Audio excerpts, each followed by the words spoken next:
प्रिय विद्यार्थियों, पिछले वीडियो लेक्चर में हमने पढ़ा था कि अभिक्रिया का वेग क्या होता है, विशिष्ट अभिक्रिया वेग क्या होता है, प्रारंभिक वेग क्या होता है।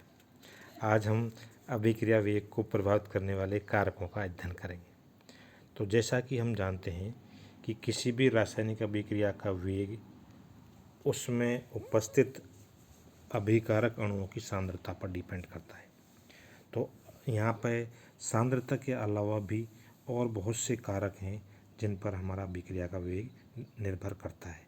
उनमें है अभिकारकों की प्रकृति, नेचर ऑफ रिएक्टेंट, अभिकारकों की सांद्रता, टेम्परेचर, उत्प्रेरक, पीएच ऑफ मीडियम, विलायक की प्रकृति, विकिरण का प्रभाव, अभिक्रिया का दाब और क्रियाकारक की सतह का क्षेत्रफल। ये कुछ फैक्टर्स हैं जिन पर अभिक्रिया का वेग निर्भर करता है। अब हम यहाँ पे इनकी विस्तृत व्याख्या करेंगे। देखिए, जैसे अभिकारकों की प्रकृति, तो प्रकृति से तात्पर्य यहाँ पे यह है कि रासायनिक अभिक्रिया में कुछ पुराने बंध टूटते हैं और कुछ नए बंध बनते हैं। इसलिए अभिक्रिया का वेग उसमें उपस्थित विशेष अर्थात अभिकारकों की प्रकृति पर निर्भर करता है। यदि अभिकारक आयनित अथवा मुक्त मूलक प्रकृति के हैं तो वे तेज़ी से बंध टूट करके तेज़ी से बंध टूटेंगे और तुरंत ही हमारा बंध फॉर्मेशन होगा। उदाहरण के लिए जैसे AgCl है तो Ag प्लस और प्लस Cl माइनस में ये होगा। यदि इसको हम AgCl को करें तो Ag प्लस से तुरंत ही आणविक अभिक्रिया कर देता है। इसी प्रकार से यदि जिनकी मुक्त मूलक नेचर है वो भी अभिक्रियाएं फास्ट गति से होती हैं। जैसे अम्लीय KMnO4 का गुलाबी विलयन फेरस सल्फेट द्वारा शीघ्र ही रंगीन हो जाता है, जबकि ऑक्जेलिक अम्ल द्वारा ये धीरे धीरे होता है और यहाँ तक कि विलयन को गर्म करना पड़ता है। ऑक्सीकरण अपचयन अभिक्रियाएं आयनिक अभिक्रियाओं की तुलना में बहुत धीरे मंद गति से होती हैं। इसी प्रकार ये भी देखा गया है कि कार्बनिक यौगिकों की अभिक्रियाएं धीमी होती हैं, जबकि अकार्बनिक यौगिक अभिक्रियाएं फास्ट होती हैं। तो इस प्रकार से हम नेचर के आधार पर हम इस अभिक्रिया को प्रोसीड कर सकते हैं। दूसरा है हमारा अभिकारकों की सांद्रता। तो जैसा कि हमारा अभिक्रिया का वेग है, वो कहता है कि अभिक्रिया का वेग उसमें उपस्थित अभिकारकों की सांद्रता पर निर्भर करता है। तो यहाँ पर भी मैं कह दूँ कि यदि अणुगति सिद्धांत के अनुसार रासायनिक अभिक्रिया का वेग अभिकारक अणुओं के प्रति सेकंड होने वाले संघटकों अर्थात टक्करों की संख्या द्वारा निर्धारित होता है। जैसे H2 और प्लस I2 अभिक्रिया करें तो 2HI के लिए यदि हाइड्रोजन या आयोडीन के अणुओं की संख्या को दुगना कर दिया जाए तो हाइड्रोजन आयोडाइड संघटक की संख्या भी दुगनी हो जाएगी। और ये कहूँ कि इसका अभिक्रिया का वेग भी बढ़ जाएगा। इस प्रकार अधिक अणुओं की सांद्रता बदलने पर अभिक्रिया का वेग भी चेंज हो जाता है। द्रव्यानुपाती क्रिया के नियमानुसार अभिक्रिया का वेग भी अभिकारकों की सांद्रता के समानुपाती होता है। अतः अभिकारकों की सांद्रता जितनी अधिक होगी अभिक्रिया का वेग भी उतना ही अधिक होगा। तीसरा फैक्टर है हमारा टेम्परेचर। तो ताप, सामान्यतः ये देखा गया है कि अभिक्रियाओं का वेग ताप के साथ साथ बढ़ता है। और मैं ये कहूँ कि यदि किसी रासायनिक अभिक्रिया का वेग 10 डिग्री सेंटीग्रेड बढ़ा दिया जाए तो उसका वेग लगभग 2 से 3 गुना हो जाता है। अर्थात मैं कह दूँ उसका जो ताप नियतांक है वो 2 से 3 गुना बढ़ जाता है। उदाहरण के लिए जैसे परंतु कुछ अभिक्रियाएं ऐसी भी हैं जो अभिक्रिया के ताप को बढ़ाने के साथ कम हो जाती हैं। जैसे 2NO प्लस O2 = 2NO2 का वेग ताप के बढ़ाने से कम हो जाता है। चौथा हमारा फैक्टर है उत्प्रेरक की उपस्थिति। तो देखिए, सामान्यतः उत्प्रेरक हम किसी अभिक्रिया को वेग को बढ़ाने के लिए डालते हैं, परंतु ऐसा सर्वदा सत्य भी नहीं। हम कभी कभार इसको रिटार्डेशन या इनिवेटर के रूप में भी काम में लेते हैं।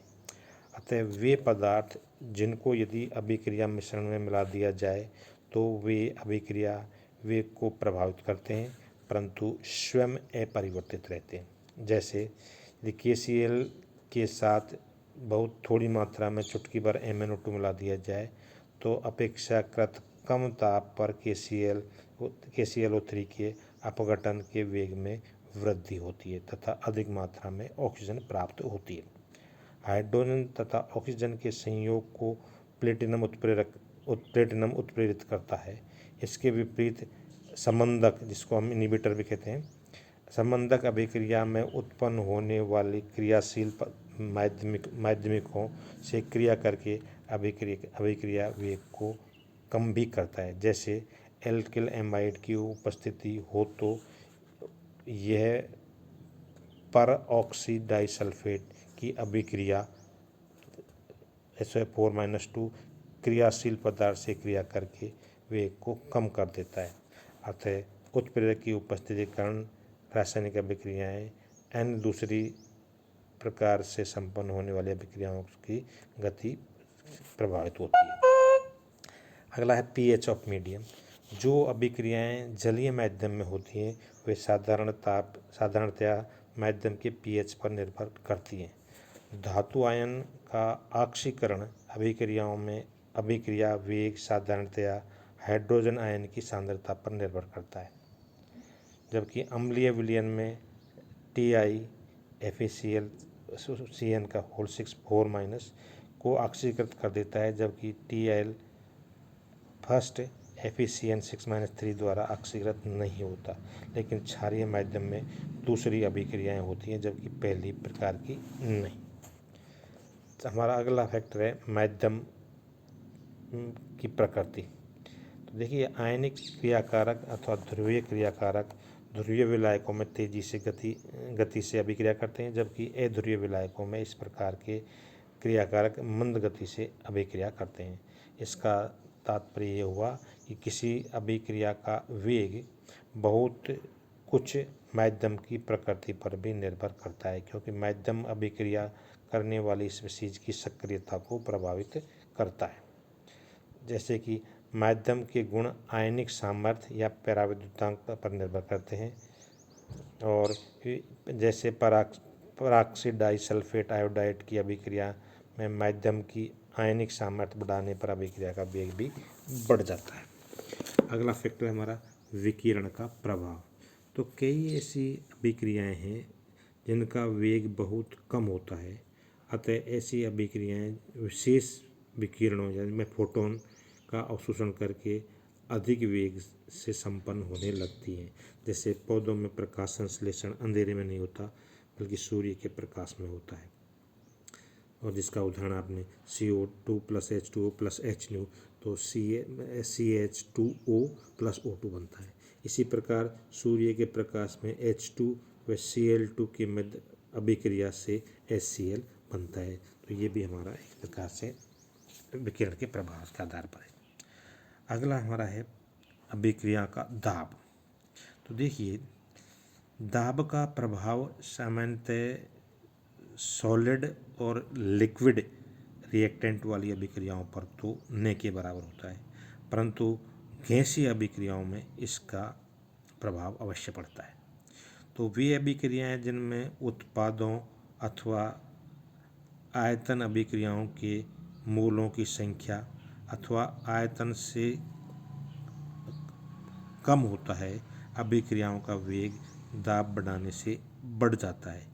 यदि उत्पादों का आयतन अभिकारकों के आयतन से अधिक हो तो अभिक्रियाओं का वेग दाब बढ़ाने पर कम हो जाता है।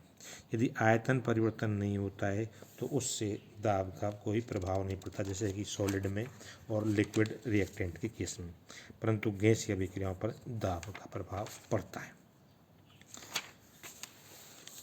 इसी प्रकार यदि मैं कहूँ अगला जो फैक्टर हमारा क्रियाकारक की सतह का क्षेत्रफल, surface area of the reactant. कुछ विषमांगी अभिक्रियाओं में अभिक्रिया की गति क्रियाकारकों की सतह के संपर्क में आने पर भी निर्भर करती है। ऐसे में अभिक्रियाओं की गति सतह के क्षेत्रफल के समानुपाती होती है। अतः अभिक्रियाओं के कणों का जितना आकार छोटा होगा या चूर्ण के रूप में होगा, सतह का क्षेत्रफल बढ़ेगा और उससे उस अभिक्रिया का वेग भी बढ़ जाएगा। अब यहाँ पे हम ये हमारे कुछ फैक्टर्स हैं जिनके आधार पर हम अभिक्रिया के वेग को प्रभावित कर सकते हैं। अब हमारा है अभिक्रिया का वेग पर सांद्रता पर निर्भरता। तो देखिए, अभिक्रिया वेग का व्यंजक लिखें तो द्रवनुपाती क्रिया के नियम के अनुसार जो उसका dx/dt होगा वो उसके अभिकारक A की सांद्रता के समानुपाती या सक्रिय द्रव्यमान के समानुपाती होगा।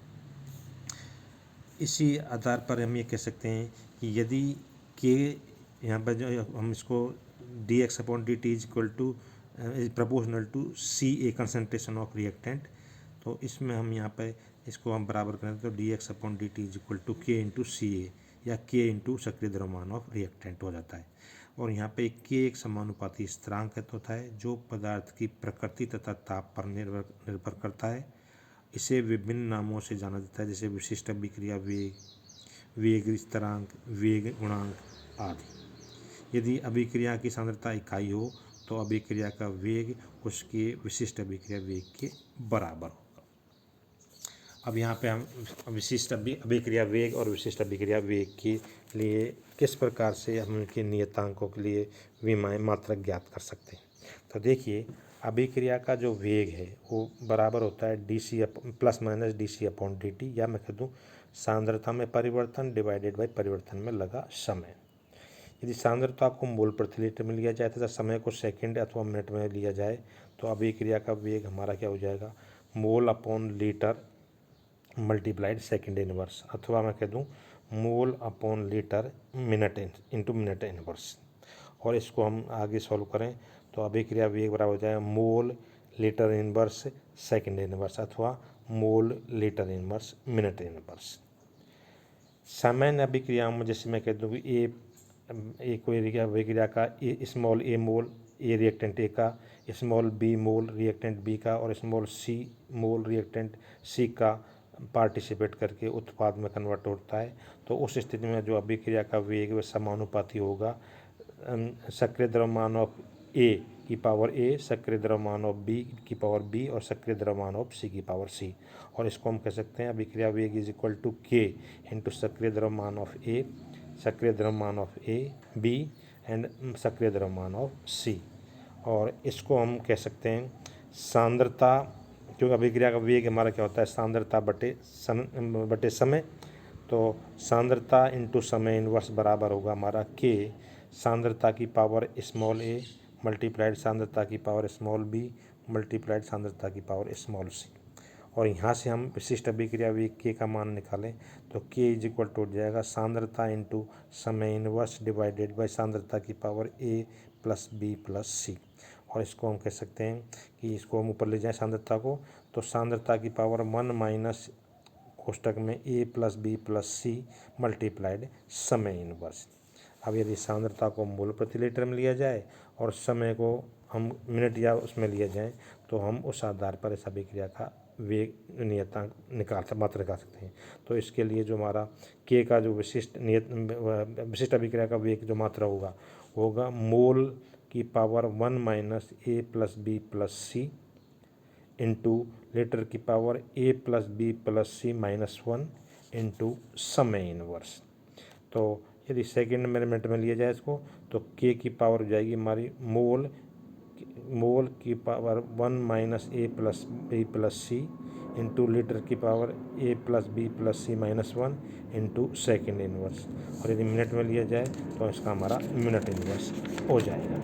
इस प्रकार से हम अभिक्रिया के जो अभिक्रिया वेग और विशिष्ट अभिक्रिया वेग के मात्रक को हम निकाल सकते हैं।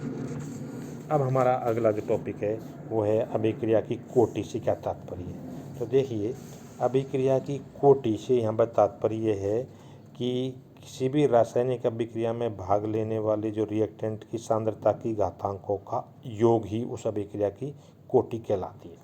और इस कोटि को हम किस प्रकार से ज्ञात करते हैं और इसी प्रकार से अणुसंख्यता को हम किस आधार पर कैसे ज्ञात करेंगे, तो इसकी व्याख्या हम अगले चैप्टर में करेंगे।